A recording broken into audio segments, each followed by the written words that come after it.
Hello everyone, আমি শিল্পা আবারও একটা মিনি ব্লগ নিয়ে তোমাদের কাছে হাজির হয়েছি।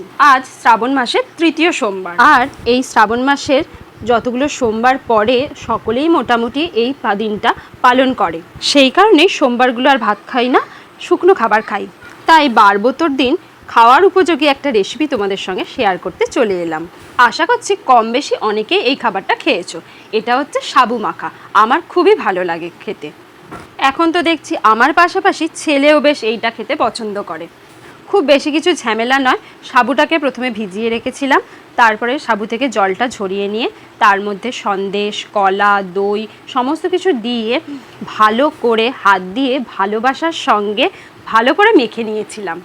আর তারপরেই রেডি হয়ে গেল এই সাবু মাখা। তবে হ্যাঁ, এতে নারকেল দিলে কিন্তু আরও খুব সুন্দর খেতে লাগে। নারকেলটা ছিল না, তাই আজ দেওয়া হয়নি। ছেলে তো ওয়েট করছিল টেস্ট করার জন্য। ঠিক আছে, চলো আমরা এখন খেয়ে নিই। আমার মতো তোমাদের কার কার এই জিনিসটা পছন্দের সেটা প্লিজ কমেন্টস করে জানিও।